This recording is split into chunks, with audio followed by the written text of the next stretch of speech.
قل هل يستوي الذين يعلمون والذين لا يعلمون إنما يتذكر أولو الألباب. بگو آیا کسانی که می‌دانند و کسانی که نمی‌دانند برابرند؟ همانا تنها خردمندان پند می‌پذیرند.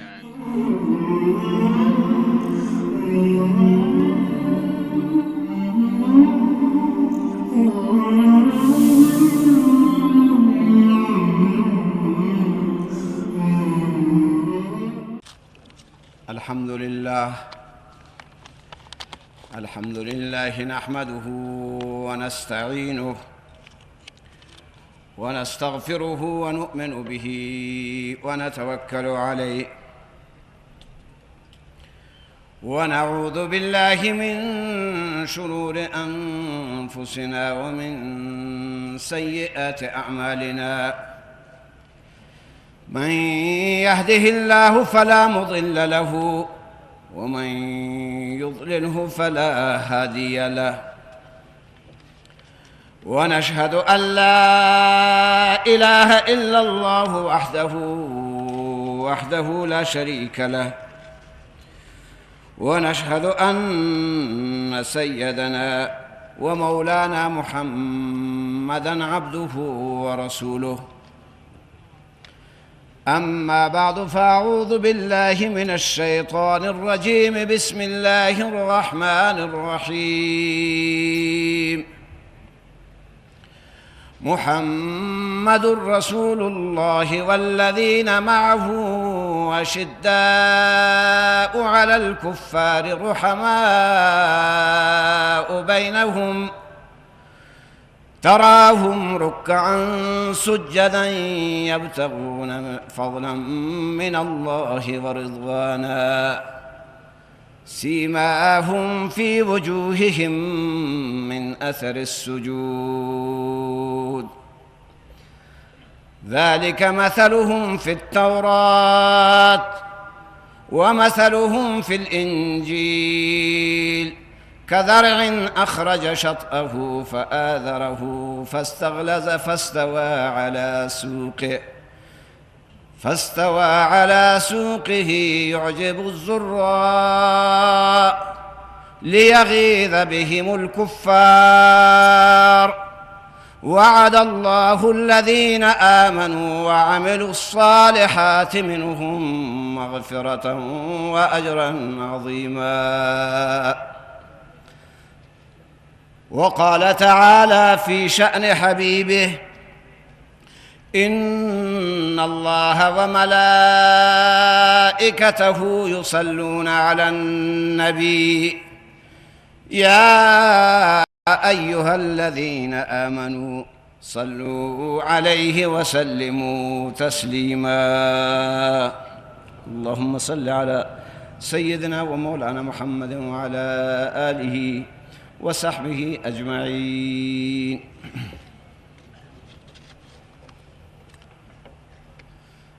حضار بسیار ارجمند و گرامی قدر، ما در فرهنگ دینی و فرهنگ اسلامی یک سری واژه‌ها و کلماتی را داریم که جایگاه ویژه و خاصی برای امت اسلامی دارند. ما وقتی قرآن عظیم الشأن را مطرح می کنیم پیامش اینه که همه رفتار و کردار و زندگی و حیات و ممات ما باید در پرتو قرآن اداره بشه و ما با قرآن زندگی بکنیم و با قرآن از این دنیا بریم.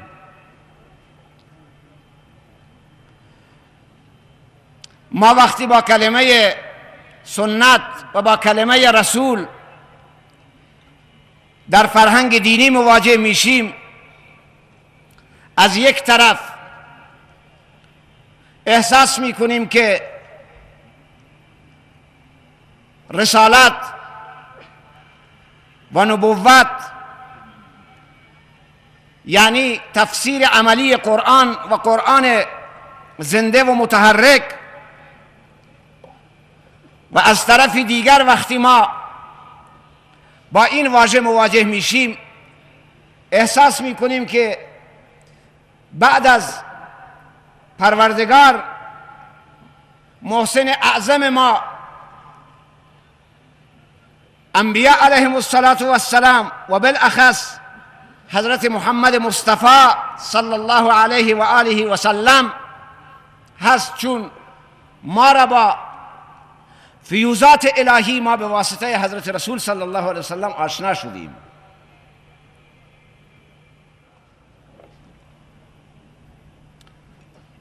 ما وقتی با اصطلاح و با کلمه صحابه و اهل بیت مواجه میشیم، همین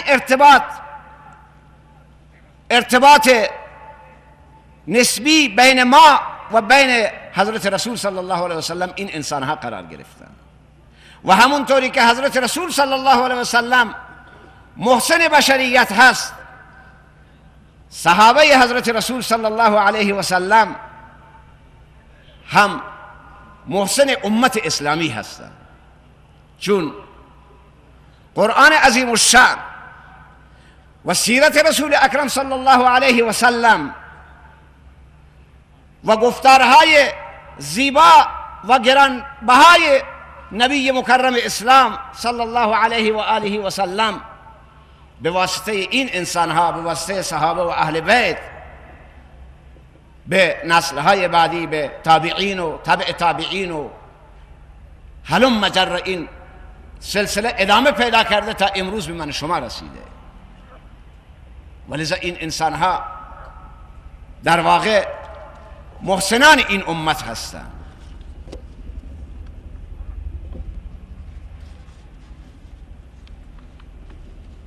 الله تبارک و تعالی در قرآن عظیم الشأن و همچنین در سیرت و سنت رسول اکرم صلی الله علیه و سلم جایگاه صحابه را در بین امت جایگاه ویژه‌ای بیان کرده. من شما شبانه روز در قرآن این آیه را تلاوت میکنیم: کنتم خیر امت اخرجت للناس. هیچ وقت از خودمون سوال کردیم که این آیه بر کیا نازل شد؟ درسته که مفاهیم قرآن عظیم الشأن عامه و به صورت عام همه افراد امت را شامل میشه و اون وظیفه امر به معروف و نهی از منکر را الله تبارک و تعالی تا قیام قیامت بر همه امت گذاشته، اما مخاطبین اولین این آیه صحابه رسول اکرم صلی الله علیه و سلم بودند. کنتم خیر امت اخرجت للناس. این امت وقتی در مقایسه با کلمه امت، وقتی مقایسه با سایر امم و با سایر ادیان میشه، شامل همه امت رسول اکرم صلی الله علیه و سلم امت اجابت میشه. و وقتی این کلمه در مقایسه آحاد امت حضرت رسول صلی الله علیه و سلم میشه، این خیریت شامل صحابه است، یعنی نقطه اول شامل صحابه و اهل بیت رسول اکرم صلی الله علیه و سلم، چون اونها در لحظه حضرت رسول صلی الله علیه و سلم را یاری کردند که در عالم اسباب حضرت رسول صلی الله علیه و سلم یار و یاوری نداشت، اعتمادش بر ذات رب العالمین بود و در عالم اسباب حضرت رسول صلی الله علیه و سلم تک تنها بود. اما در اون عالم تنهایی و بیکسی حضرت خدیجه رضی الله تعالی عنها ایمان آوردند. در اون عالم رعب و وحشت حضرت ابوبکر صدیق رضی الله تعالی عنه ایمان آوردند. در اون عالم محاصره حضرت علی رضی الله تعالی عنه ایمان آوردند. و بریم جلوتر اون فضا را در نظر بگیریم و ایثار گذاشت، قربانی صحابه را هم در نظر بگیریم. و خدا چه ذات شاکری است. اگر من شما را الله تبارک و تعالی به شکرگزاری دعوت میکنه و ما را میگوید که شما باید نعمتهای پروردگار را شکرگزار باشید، الله تبارک و تعالی هم از بندگان صالح خودش در قرآن عظیم الشان تشکر میکنه. معیار ایمان مقبول بشریت و امت اسلامی را ایمان صحابه قرار داد. فإن آمنوا بمثل ما آمنتم فقد اهتدوا. اگر بقیه افراد امت همانند ایمان صحابه به خدا ایمان آوردند و به رسول را اتباع کردند و بر احکام الهی عمل کردند، اونها هدایت یافته هستند. و بعد در سوره بقره میفرماید و اذا قیل لهم آمنوا کما آمن الناس. اون ناس اون روزی که خدای تبارک و تعالی ایمان اونها را معیار ایمان مقبول قرار میده، کیا بودن؟ صحابه رسول اکرم صلی الله علیه وسلم.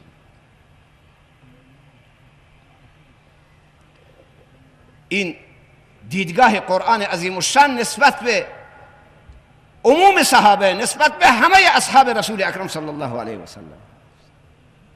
درسته که اصحاب پیغمبر در بین خودشون تفاوت درجات دارند، همونطوری که انبیاء علیهم السلام در بین انبیاء تفاوت درجه هست. قرآن عظیم الشان تفاوت رتبه انبیاء علیهم السلام را میفرماید که تلک الرسل فضلنا بعضهم على بعض. صحابه هم اینجوری هستند. اما وقتی ما این انسانهای شاخص و بزرگوار و مؤمن را در نظر میگیریم با سایر امت، برجستگی اونها از اینجاست که قرآن عظیم الشان در جاهای مختلف چندین آیه را الله تبارک و تعالی در وصف صحابه رسول اکرم صلی الله علیه و سلم و یاران و متبعین و اهل بیت حضرت صلی الله علیه و سلم بیان کرده. قرآن جای دیگری میفرماید و کذالک جعلناکم امة وسطا لتکونوا شهداء علی الناس.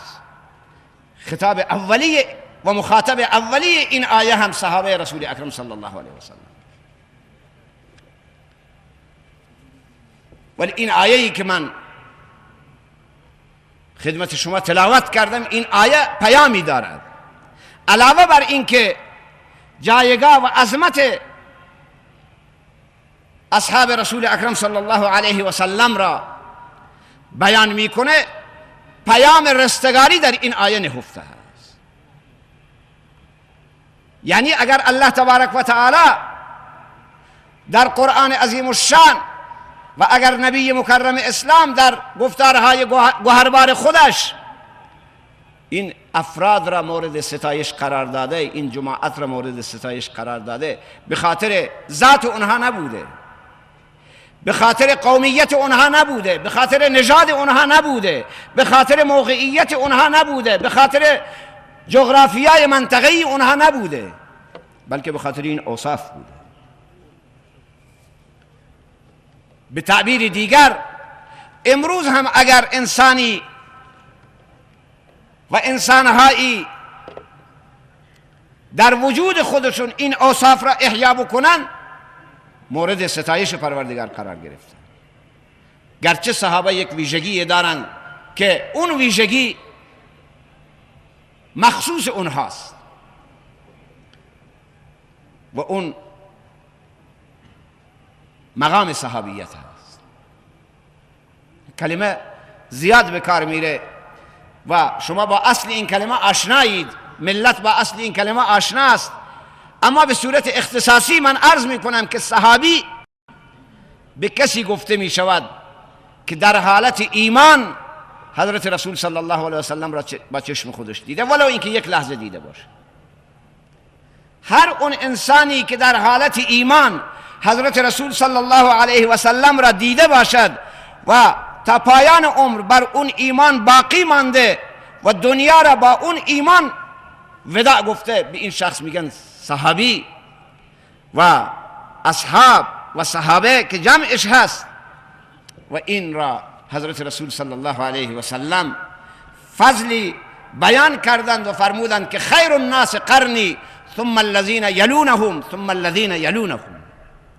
فرمود که بهترین انسانها، بهترین امت، ارجحترین امت اونهایی هستند که در دوران من زندگی کردند، یعنی صحابه و اهل بیت رسول اکرم صلی الله علیه و سلم. اهل بیت حضرت صلی الله علیه و سلم اصحاب پیغمبرم هستند. حضرت علی رضی الله تعالی عنه علاوه بر اینکه پسر عموی حضرت صلی الله علیه و سلم هست، علاوه بر اینکه داماد رسول اکرم صلی الله علیه و سلم هست، علاوه از اینکه نسبت سببی و نسبی با رسول اکرم صلی الله علیه و سلم هست، ولی کلمه صحابه شامل او هست. چون حضرت علی رضی الله تعالی عنه پیغمبر را با چشم مبارک دید، بر او ایمان آورد و بر این ایمان از دنیا رحلت کرد. لذا اگر یک وقتی این کلمه به صورت عام استعمال شد، تصور نشه که صحابه و اهل بیت رسول اکرم صلی الله علیه و سلم دو مفهوم جداگانه دارند. به اعتبار ذات بله، ولی به صورت عام اکثریت اهل بیت رسول اکرم صلی الله علیه و سلم که در حیات طیبه رسول اکرم صلی الله علیه و سلم زندگی کردند و به او ایمان آوردند، در مفهوم صحابه داخلند. حضرت فاطمه رضی الله تعالی عنها هم دختر پیغمبره، هم صحابه رسول اکرم صلی الله علیه و سلم. حضرت عایشه رضی الله تعالی عنها هم همسر رسول اکرم صلی الله علیه و سلم، هم صحابی پیغمبره.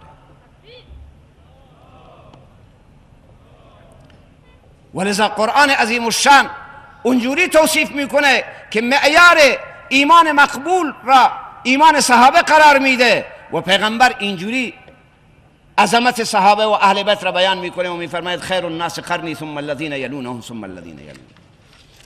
اما عرض کردم که این آیه ای را که من در خطبه تلاوت کردم این مفهوم خاصی داره و پیام این آیه برای این جمعیت حاضر بعد از 1440 و اندی سال از بعثت رسول اکرم صلی الله علیه و سلم میگذرد و امروز هم اون روز هم پیام رستگاری همین بود، امروز هم پیام رستگاری همینه. اوصافی که ملاک رستگاری است و به صورت خاص الله تبارک و تعالی صحابه را به اون متصف کرده و امروز برای ما الگوست. اون اینه که میفرماید محمد رسول الله. الله تبارک و تعالی در کل قرآن عظیم الشان 4 جا حضرت رسول صلی الله علیه و سلم را با نام مبارکش خطاب کرده. اینجا خودش پیام خاصی داره. اینجایی که میفرماید محمد رسول الله در صلح حدیبیه وقتی حضرت علی رضی الله تعالی عنه به عنوان کاتب بودند و میخواستند صلحنامه را بنویسند و نوشتند محمد رسول الله، کفار مخالفت کردند، گفت اگر ما او را محمد رسول الله میدانستیم که با او نمی جنگیدیم، بنویسیم محمد ابن عبدالله. حضرت رسول صلی الله علیه وسلم حضرت علی را گفتن این کلمه رسول الله را در این صلحنامه خط بزن. گفت یا رسول من گوارا نمی کنم. حضرت گفت کلمه را نشان بده، با دست مبارک خودش خط گرفت. ولی قرآن این لقب را، این صفت را تا قیام قیامت برای حضرت رسول صلی الله علیه وسلم با نام مبارکش جاویدان کرد و در این آیه در سوره فتح فرمود محمد رسول الله. اینجا به این مناسبت الله تبارک و تعالی نام مبارک حضرت رسول صلی الله علیه وسلم را به اسم برد.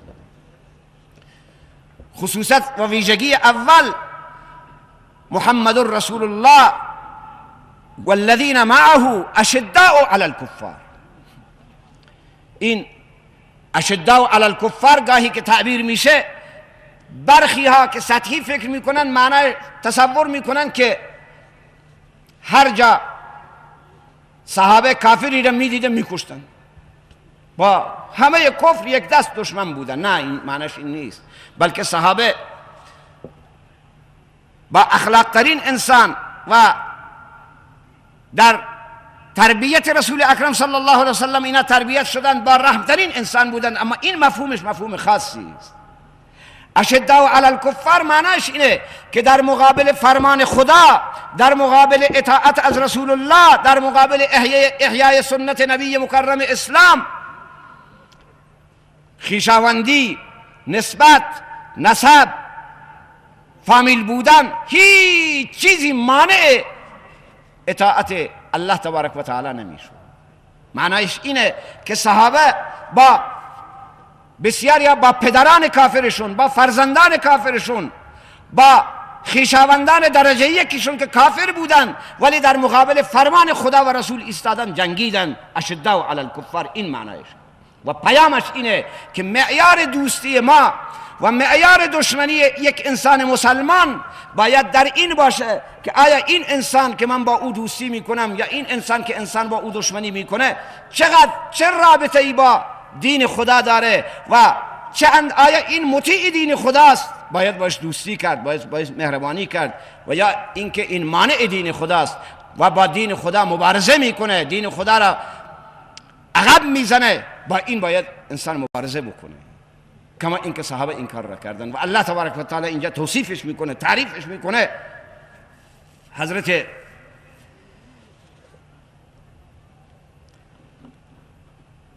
ابوبکر رضی الله تعالی عنه فرزندش گفت من در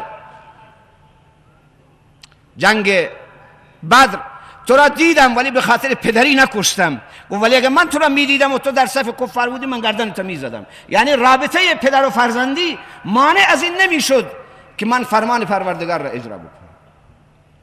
اشداء علی الکفار، اینها در مقابل دین خدا هر کسی می ایستاد، هیچ رابطه و نسب و نسبتی مانع از اجراء فرمان پروردگار نمیشد. این یک. دو، رحماء بینهم، اینها با یک دیگه مهربان بودن. دو چیز در بین انسانها جاذبه شدید و رابطه عمیقی ممکنه داشته باشه، یکی مال، یکی همسر. ولی شما بیایید و ایثار صحابه را در بین مهاجرین و انصار نگاه بکنید. وقتی مهاجرین به خاطر دین خدا مالشون را ترک کردند، وطنشون را ترک کردند، دیارشون را ترک کردند، زن و فرزند را بسیاری ترک کردند و گفتند دین خدا را و خدا و رسول را بر می‌داریم، این سرمایه و ثروت ماست و همه را رها می‌کنیم. آمدن وقتی در مدینه طیبه انصار چیکار کردن؟ انصار آمدن بعد از اینکه حضرت رسول صلی الله علیه وسلم عقد مواخات و برادری بین مهاجرین و انصار برقرار کردن، بسیاری از انصاری ها آوردن مالایشون را و با مهاجرین تقسیم کردن. رحماء بینهم، این مال که جاذبه شدیدی ممکنه در قلب انسان داشته باشه ولی اینها حاضر شدن فدا بکنن برای دین خدا، مالشون را فدا بکنن. و بعضی ها تا این حد پیش رفتن که کسانی بعضی ها دو تا همسر داشتن، به برادر مکی خودش، به برادر مهاجر خودش گفت اگر شما اجازه میدی از این همسران یکی را انتخاب کن، من طلاق میدم و بعد از عده شما ازدواج کن. گرچه اونها برای زن، برای مال هجرت نکرده بودن، اونها گفتن که ما ممنونیم، مهاجرین گفتن، ولی انصار معنای رحماء بینهم را اینجوری از خودشون نشان دادن. امروز سروران گرامی، یکی از کلیدهای پیروزی برای امت اسلامی اینه که مسلمانان با هم دیگه مهربان باشن و یکی از راههای مهربانی اینه که اگر ما دیدیم در جامعه ما برادران دینی ما، خواهران دینی ما، همسایگان ما، هم شهری های ما و هم کشوری های ما نسبت به دین خدا ضعیفند، ما دستشون را بگیریم. این رحمه، چون اگر ما دستشون را نگیریم، امر به معروف و نهی از منکر نشه، اون را به نماز وادار نکنیم، اون را به عبادت وادار نکنیم، رابطه اون انسان را با خدا برقرار نکنیم، نتیجه چی میشه؟ این انسان فردا به جهنم میره. کجا رحم مسلمان؟ صفت دوم فرمود که رحماء بینهم. وصف سومی را که الله تبارک و تعالی اینجا نسبت به صحابه بیان میکنه و معیار مقبولیت انسان هست، فرمود که تراهم رکعا سجدا یبتغون فضلا من الله. اینها زندگیشون را با عبادت سپری میکنن، در نماز، در عبادت، در رکوع، در سجده، و جنت را از خدا طلب میکنن. فضل اینجا بعد از این عبادت اومده، گرچه فضل عموما به معنای رزق در فرهنگ قرآن، اما اینجا چون بعد از این عبادت ها اومدن، معنایش اینه که اینها احسان خدا را، انعام خدا را، جنت پروردگار را، نصرت الهی را طلب میکنن. یعنی چی چیزی باعث نصرت انسان ها، باعث رستگاری انسان ها، باعث سربلندی انسان ها، باعث موفقیت انسان ها در دنیا و آخرت میشه؟ اون بندگی پروردگاره، و این بندگی خدا صحابه کرام را به اون مقام و به اون جایگاه رسید. تراهم رکعا سجدا یبتغون فضلا من الله و رضوانا. اینها رضای پروردگار را طلب میکنند، خوشنودی پروردگار را و رضامندی رب العالمین را طلب میکنند. و این عبادت، این اطاعت، این بندگی که صحابه داشتند و برای ما به عنوان سمبل و الگو باز گذاشتند، نتیجهش چیه؟ نتیجهش اینه که الله تبارک و تعالی میفرماید سیماهم فی وجوههم من اثر السجود. یکی از برداشت‌های ناصحی و عامیانه اینه که بعضی‌ها فکر میکنن که سیماهم فی وجوههم من اثر السجود اینه که حتما باید پیشانیش خال داشته باشه. بعضی‌ها میگن که سکه روی زیر پیشانی میگذارن، میساین که اینجا علامتی بیفته. فرهنگ قرآن اینه، سیماهم فی وجوههم من اثر السجود، معنایش اینه که این عبادت در وجود این انسان تواضع میاره، در وجود این انسان خشوع و فروتنی میاره، در وجود این انسان اخلاق میاره، در وجود این انسان ایثار و گذشت میاره، در وجود این انسان نور میاره. حضرت حسن بصری رحمه الله در تفسیر این آیه میفرماید که سیماهم فی وجوههم من اثر السجود، معنیش اینه که الله تبارک و تعالی نور خاصی به این انسان میبخشه. هم در دنیا این عبادت باعث نورانیت چهره این انسان خواهد بود، و هم در آخرت باعث نور برای این خواهد بود. وقتی بخواد از پل صراط بگذرد، این انسان با نور عبادت، با نور ایمان، با نور توحید، با نور اتباع رسول اکرم صلی الله علیه و سلم از پل صراط میگذرد.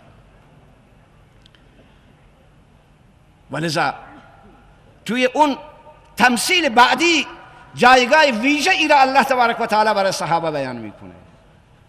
ذلك مثلهم فی التوراة و مثلهم فی الانجیل كزرع اخرج شطأه فآذره فاستغلظ فاستوى على سوقه يعجب الزراع ليغيظ بهم الكفار. این جایزه صحابه است که قرآن بهشون عنایت میکنه. علاوه از پاداش اخروی که الله تبارک و تعالی برای اونها بهشت و رضوان و همنشینی با رسول اکرم صلی الله علیه و سلم در نظر گرفته، پاداش دنیویشون اینه که الله تبارک و تعالی میگه من دینم را به وسیله اینها نصرت کردم. دشمنان اسلام به وسیله قرآن عظیم الشان، به وسیله نبی مکرم اسلام و به وسیله صحابه و اهل بیت، دشمنان اسلام ضعیف و زبون و ذلیل و تحقیر شدند. لیغیظ بهم الکفار.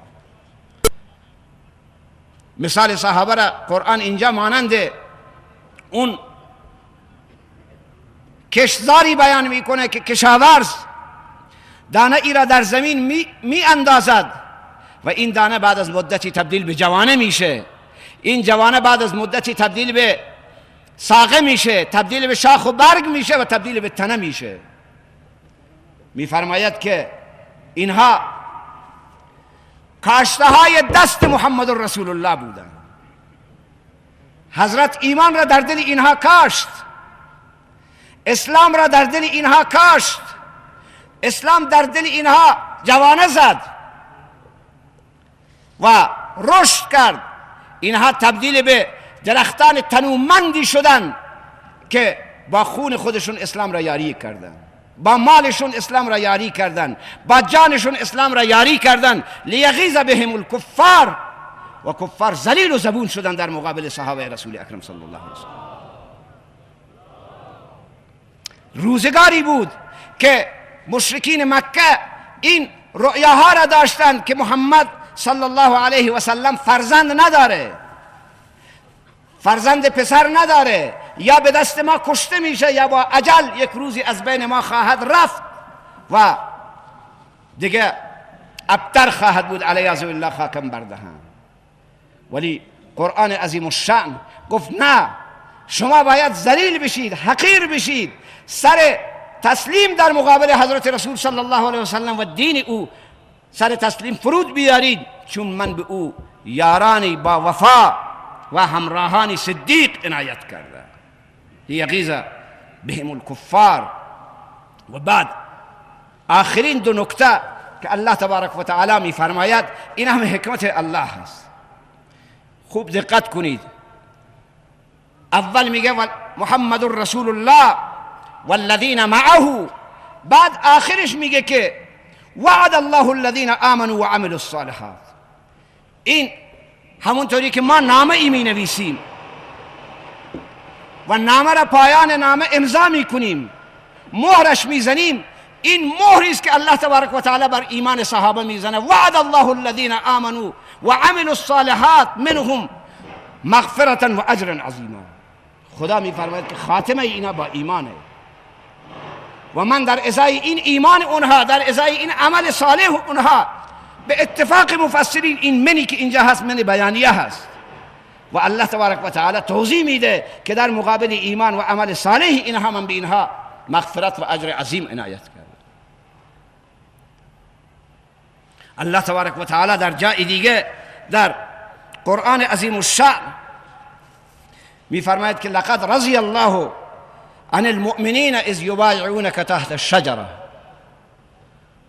من راضی شدم از اون مؤمنینی که در زیر درخت بیعت الرضوان، در شجره رضوان با شما بیعت کردن. الله در ادامه این آیه میفرماید من از دل اونها خبر داشتم، میدانستم اینا روی چی بیعت میکنه، اینا روی مرگ. اینها بیعت کردن و جانشون را و ذاتشون را و سرشون را در طبق اخلاص گذاشتن برای یاری خدا و رسول. و الله تبارک و تعالی اعلام کرد که من از اینها راضی شدم. این نکته دیگری است، تأیید دیگری است بر ایمان صحابه که صحابه مؤمن بودن، ایمان آوردن و با ایمان از این دنیا رفتن و الا خدای تبارک و تعالی اعلام رضایت نمی کرد. ممکنه ما امروز از کسی راضی باشیم و فردا ناراض، به دلیل اینکه ما علم غیب نداریم، ما از آینده نمیدانیم که چه خواهد شد، ولی خدا از آینده میدانست. همینجا الله تبارک و تعالی در همین آیه فرمود که من میدانم در دل اینها چیست، من از دل اینها خبر دارم. ولذا الله تبارک و تعالی اعلام رضایت کرده. حالا ممکنه در ذهن عزیزی سوالی بیاد که بالاخره بعد از وفات حضرت رسول صلی الله علیه وسلم جریان مرتدین و این معروف و مشهوره، پس این آیه معنیش چیه؟ تفسیر این آیه، جواب این سوال را مفسرین بر این دادن که هیچ یک از مؤمنین واقعی که به عنوان صحابه ما تعبیرشون میکنیم، هیچ یک از دین برنگشتن، العیاذ بالله مرتد نشدن، بلکه اونها منافقانی بودن که از ترس مسلمانان اظهار ایمان کردند و بعد از وفات حضرت رسول صلی الله علیه وسلم به تصور این که حالا دیگه کسی نیست که دین را یاری بکند، دوباره اظهار کفرشون را ظاهر کردند.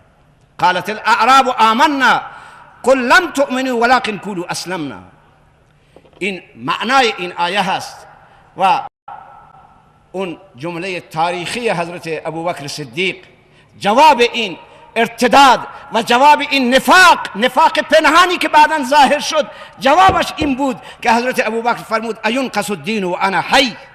امکان داره در دین محمد رسول الله، در دین حق، در دین الهی نقصی و کوتاهی بیاد و ابوبکر زنده باشد.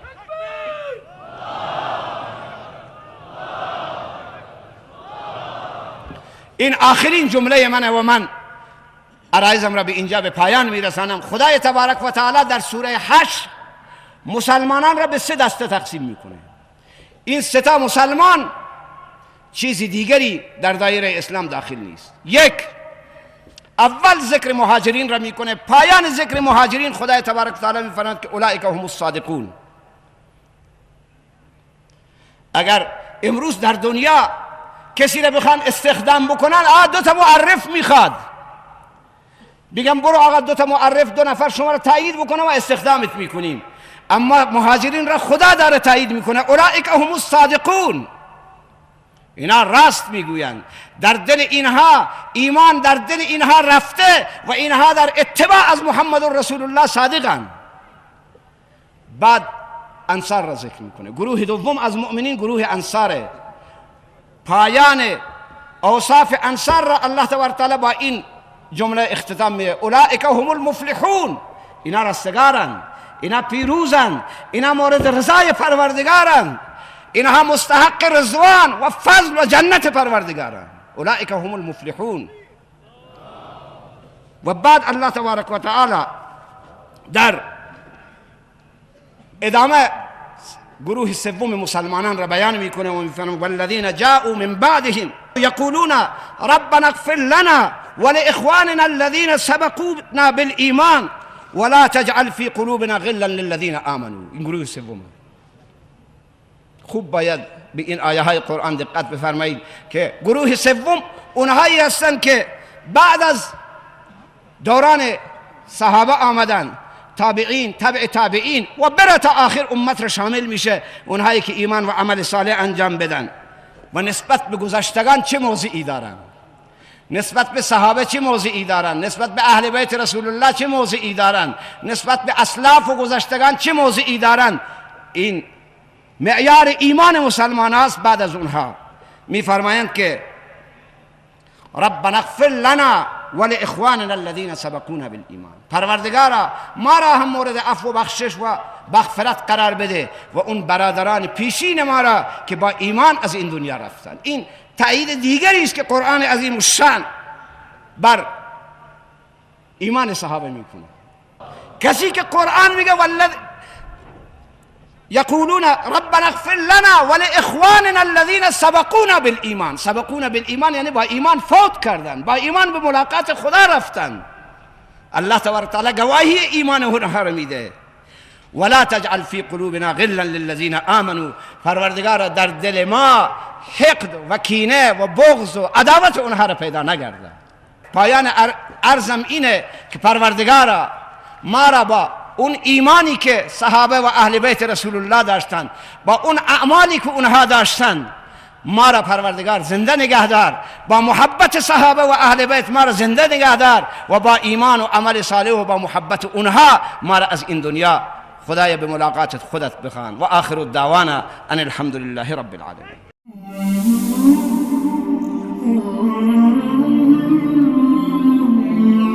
قل هل يستوي الذين يعلمون والذين لا يعلمون